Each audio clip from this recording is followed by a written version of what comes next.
one of the questions I get asked a lot is action figure grader. What are prices going to do for the rest of the year for vintage or modern or rare Star Wars action figures or comic books or whatever it is you collect? What's the market going to do? And the answer is, from me, I have no idea. I am not the Nostradamus of little plastic dolls. But there is something to be said that I have seen in the comic book community. And that's that we're at new record highs for the stock market. We're at massive, massive highs for Bitcoin. If you're into Bitcoin, I'm not. But it's gone from like $50,000 for one Bitcoin at the beginning of the year to now over $60,000. This is over the course of like a month. So the question is, are people with all of this investment stuff outside of collectibles feeling richer now than they were 6 months ago because their investments are doing well? And so maybe they add to their investment portfolio by picking up these graded gems, either loose graded, mint on card, comic books, whatever it is. That's the question. And I don't know, but it's something that's been asked a lot in the comic book community because we've definitely seen a bounce off of the lows for a lot of big boy comic books. I know that I just bid on a bunch over on Comic Link, and on some of them I bid like 50% over the fair market value on Go Collect, and I still lost. So it's pretty crazy to see what's going on in the comic book community, and will it translate over to the action figure community? I think there's a case to be made based on some of these sales prices that maybe we're entering a new bull market. Who knows? Maybe I'm wrong. Obviously, things can change on a whim depending on what the economy does from here. But I wanted to go through some of these loose graded gems that sold, and some of the prices were pretty surprising. Let's start off with a couple of Farm Boys. The Muffin Man had a UKG 85% no COO brown-haired Farm Boy, fairly common version that you see on Tri-Logos or Palatoys. That one sold for 382 pounds. Which is $485. I would consider that a deal, a steal of a deal. To me, I was thinking more like $600 US. So $485, great price on that one. Likewise, here was an old case, blonde-haired, dark pants China COO Farm Boy. Now, in all fairness, maybe you could argue that it might have yellowed a little bit since grading. Maybe it's just bad lighting. You know, it does look like the tunic and the arms are not quite as bright as like this one here. But again, it could be photos, not, this one could have a bright light on the photos versus this one taken in the dark. I don't know. That one sold for $306. Usually I would say an AFA 85 China COO Farm Boy would sell for quite a bit more than that. So maybe the market's saying, hey, this one's degraded since grading. Who knows? But here's where we get into some items that I think make an argument for maybe we're starting to turn the corner on some of these highly coveted items. Here was an old case-style AFA 85 blue snags. Now, you could make the argument also on this one that there's maybe some slight torso discoloration since grading. It's kind of greenish versus the blues for the arms and legs. It could just be lighting again, but it does look a little bit greenish, a little bit darker color to that torso versus the blues and the arms and the legs. In my opinion, it is. It's definitely degraded a little bit since grading. Still an 85 grade by the figure, not the grade. Remember, this one sold for $15.26. $15.26 seems like a lot of money to me, but it is what it is. It's an archival case, so maybe this was already that color when AFA got a hold of it. Certainly, the silver paint apps and the hands and everything were in great shape. The belt buckle, the boots, the hands. So $15.26 was a big price on that one. Now, you compare that one to this one that sold. This was a no dent Hong Kong, obviously, blue snags, whereas the torso on this one matches pretty close, in my opinion, with the arms and the legs. This one seems like maybe a slight difference in color, but to me, this one looks like a much more greenish tint to the torso. This AFA 85 that sold for $15.26. This one was listed for $1,000. I forgot to again look up what it sold for. The person that sold it was a viewer of my channel. I want to say it was $800, between $800 and $900, somewhere in that ballpark. I forgot to look it up again. But it was an 80 plus versus the 85 grade, but this one had the new case style. So You know, again, to me, I would rather buy this one that maybe has a little bit less discoloration to the torso, brand new case style, for about half the price versus that one that was the toe dent version, AFA 85 old case style, but maybe a little bit more discoloration to the torso. But both of those prices were very strong. Here's another example of what I'm talking about at the beginning of the video, where maybe we're starting to see some new price highs, right? This was a UKG 90% vinyl Cape Jawa that was at auction. And I had this in a what to buy video, straight 90s for the subscores. Beautiful figure.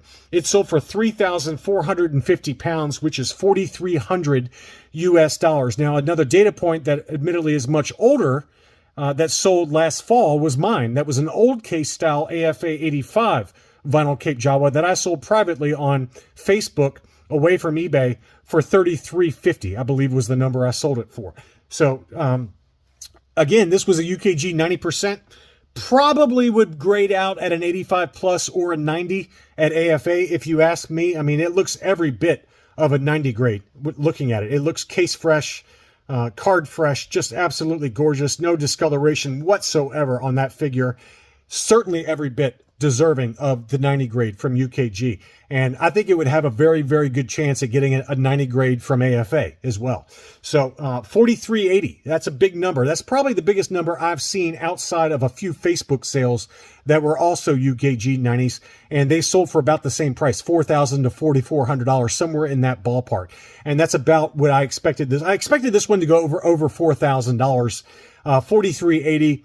Probably about market, if not at the upper end of where I've ever seen one of these loose graded sell for. So that certainly supports the argument that the rarity factor is alive and well with collectors, despite the outside noise that we're in a silent recession. So beautiful figure. Here was a UKG, on the other end of the spectrum, was a UKG 30 Lily Letty R2D2. So made in Mexico, absolutely atrocious condition, but pretty cool novelty piece to have a graded Lily Letty R2D2 UKG 30% for 68 pounds, which is 86 US dollars. That's worth every penny in my book. That's a price I'd pay. It'd be kind of a cool talking piece. This is the R2D2 post being swallowed by the Dagobah swamp creature as he gets spit out in the mud. This is what he looked like after that terrible encounter of being swallowed by the swamp creature. So 68 pounds, 86 US dollars on that one. Now here's another one that I wanted to talk about because I think it's mislabeled. Okay. I asked Chris W over at Rogue 5 Toys and I said, hey, have you ever heard of a made in Taiwan squid head? And to me, I have not. I have never seen a Taiwan squid head before.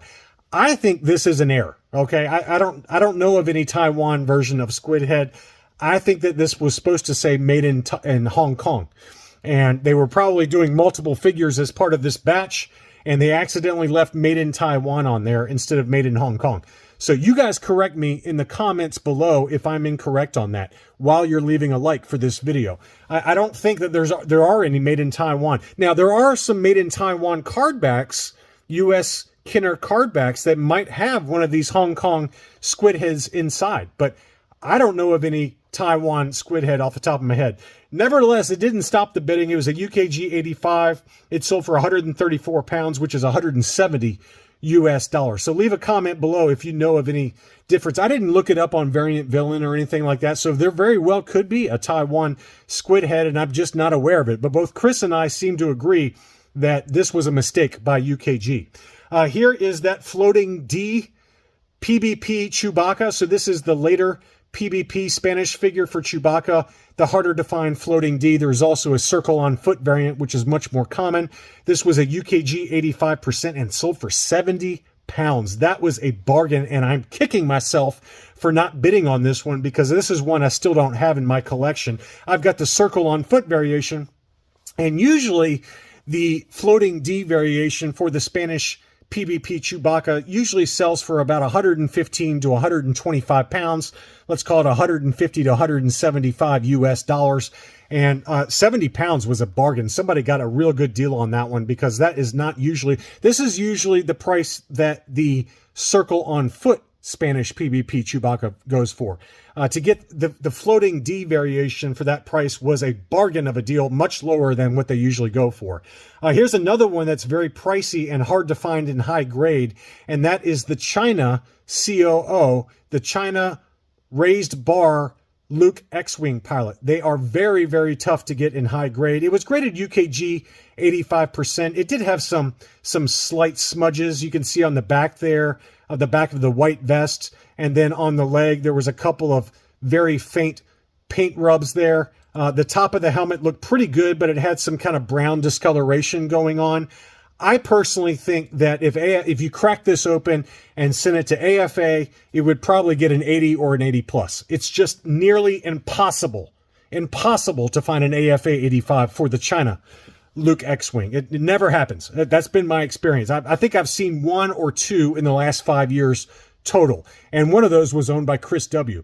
So nevertheless, it's still a very desirable variant. It's sold for 216 pounds, which is 274 US dollars. Now, an AFA 85 would probably set you back close to $400. That's my guess, but very tough to find. And again, I'm not disparaging UKG by any means at all. Okay. That's just how they grade. They grade a little bit looser, as does CAS typically. You can also see on the chest apparatus some paint wear on it. So I would argue this is probably more like an 80 or 80 plus grade. And, again, it's okay. It's not, you got to know what you're buying. And I would argue that the final sales price on this was probably fair, just given that an AFA 85 would probably set you back quite a bit more money. But that was a beauty, and not one that pops up regularly graded at all, no matter what the grade. Here was a Taiwan Fett with the V5 blaster. Beautiful and every bit of an 85. This is one that is not overgraded whatsoever. It is stunningly gorgeous. And this one sold in an auction for 181 pounds, which is 230 US dollars. Again, this goes back to what we were talking about in some of my other loose graded videos. Boba Fett's are down, and they remain down, and they're kind of the antithesis of what I started this video talking about. In general, Boba Fett's are just down right now, and if you need any of those, grab them now while they're cheap, because they are relatively inexpensive versus what they were selling for a year and a half ago. Here is one that I thought was also a good deal. I sent this out to my Patreon supporters in a buy it now alert, and I almost bought it myself. I have to be full disclosure. I think I even said when I sent this out, I'm giving you guys fair warning. If you don't buy it, I'm going to buy it. And it did get purchased within about 30 minutes, and that is a Spanish Tri-Logo. And this was the painted knee, unpainted dart version of the Boba Fett. So this is a Spanish figure, UKG 80. So it's not an 85, but it was only listed for 250 pounds, which is 317 US dollars. And, a UKG 85, it's probably closer to 450 or even $500 if it's as nice looking as this one was. This was a beautiful example, worth every penny. I felt very comfortable sending this out as a buy it now alert to my Patreons, because I was thinking about buying it myself, in all fairness. So congrats whoever got it. I wish I had bought it, but I'm glad you saved me some money, guys. You saved me some money by buying that one. Same seller also had this UKG 90 Spanish PBP Darth Vader. And this one had the leather cape, the textured cape, and it was a 90%, straight 90s for the sub scores. And, was it a 90? I don't know. There was maybe some weird paint things going on it. I think that's just reflections on the top of the chest there. But to me, it's a figure that I wouldn't mind buying myself. It was at 275 pounds, which is 350 US dollars. You compare that to this one, which is also the leather cape Spanish PBP Darth Vader. That was a UKG 85. So it's a little bit lower grade. This one sold in an auction for $180. So 180 versus 349 for the 90%. Both of those prices to me are about right and what I'd be willing to pay. I would argue when I bought mine ungraded, I think I paid close to this price for mine. I paid $150 for mine ungraded. So I thought this was a particularly good deal for the textured cape UKG 85, but this 90% was pretty stunning. I mean, it looks every bit of a 90 to me. Next up was Brian's Toys. They had a couple of items I wanted to highlight. This was an AFA 85 Plus Dianoga Trash Monster that sold in an auction for $168.50. I thought that was a good deal for an 85 plus grade. And then he also had the Made in Hong Kong tagged Yoda, but it was only an 80 plus, but it was the harder to find Made in Hong Kong tagged robe. So there are some with the tag to the inside of the robe and some without.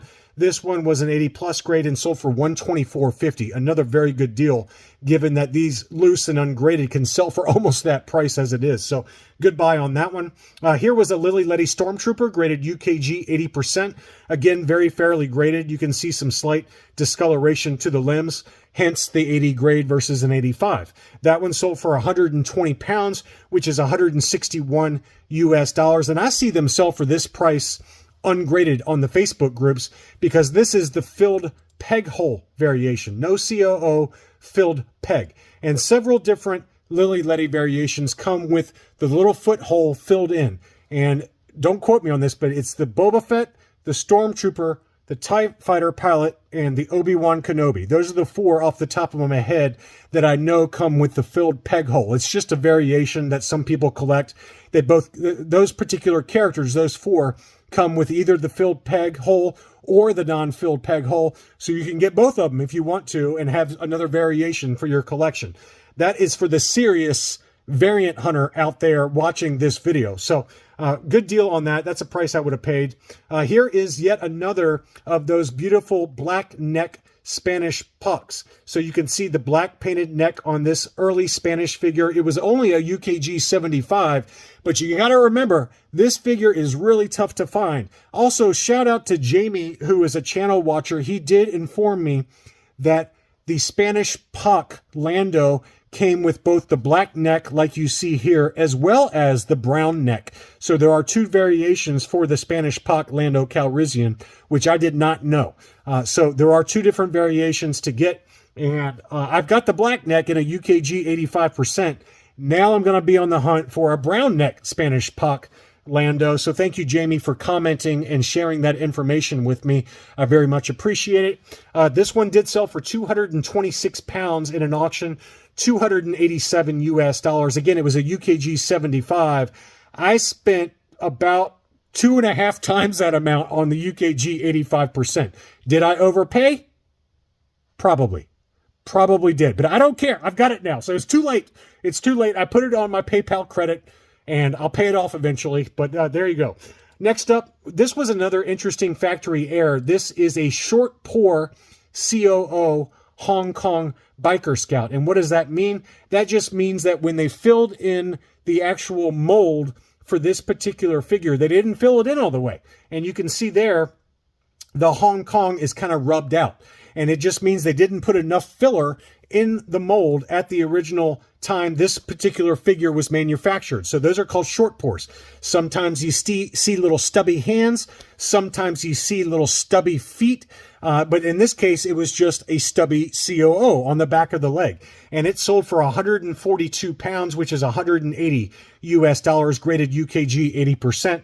Again, another kind of weird factory variation, factory error that some collectors like to have. It's just another label to add to your pile of figures that is a little bit different than the other label right next to it for a standard Hong Kong. It's just what we do, right?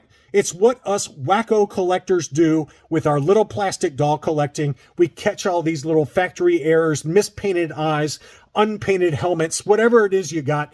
It's just another kind of weird thing that it's in short supply for some of these factory errors, and people like to add those to their collection as they see fit. So that was kind of a cool one there. A few other variations we've got just a standard made in Taiwan UKG 85% Biker Scout with the brand new K-Style. I sent this out in a buy it now alert because I thought it was worth every penny of 150 pounds, which is 190 US dollars. That was a beauty. Harder to find Taiwan. Those are, to me, harder to find than the Hong Kongs. And, you know, just another variation to collect. Here was a no COO Han Solo Bespin, another figure that only appeared on Trilogos or Palatoys to my knowledge. This one was listed for 125 pounds. I sent it out in a buy it now alert, and it was also picked up for, and that's 158 US dollars and change. And this seller, Blue Rhino, is a great seller. I bought from this seller in the past. I like this seller because they don't use the global shipping program, and it saves you some money on shipping. It was only $26 shipping, which is still a lot, but For us to ship from the US to the UK, it's a lot more than $26. And for the global shipping program for these UK sellers, it's usually double that price. So I thought that was a pretty good buy there. I've got a couple of different yak faces, and wow, the big difference in price between a UKG 85% and an AFA 85 old case style. Let me show you. This was a UKG 85 brand new case style that sold for 511 pounds, which is 650 US dollars. And then we had an AFA 85 old case style that sold here in the US for $977. Keep in mind, this seller, Neat Stuff Collectibles, we talked about some of the questionable bidding going on some of the mint on cards. I did not look up the bid history on this one to see what it did, but some of them were kind of questionable, some of them were not. But this one did sell for $977 in an auction. Next up, there was an AFA 85 EV99. This was an 85 plus, excuse me, brand new case style. This one sold over in Colorado, so we're here in the U.S., for $432. That's not a bad buy at all, given that loose and ungraded, at least here in the States, these EV99s can set you back $300 to $350 very regularly. So to get an 85 plus brand new case style for $432, you got to factor in shipping to and from the grading companies, and to get it in a high grade gold level AFA 85 plus, that's a good deal there. And then finally, here was an AFA 80 Luke Stormtrooper old case style. That one sold for $720. Luke Stormies continue to command big prices, and AFA 85s I've seen over $1,000 now, believe it or not, in the brand new case style. So you're going to be paying a lot of money for Luke Stormtroopers. They are ones that are really holding their value right now, as we've talked about ad nauseum. I'm beating a dead horse with that comment from past videos. Anyway, I hope you enjoyed this video. Again, please consider subscribing if you're new to the channel, and if you liked the video, leave me a thumbs up. Thanks again, and I'll be back soon.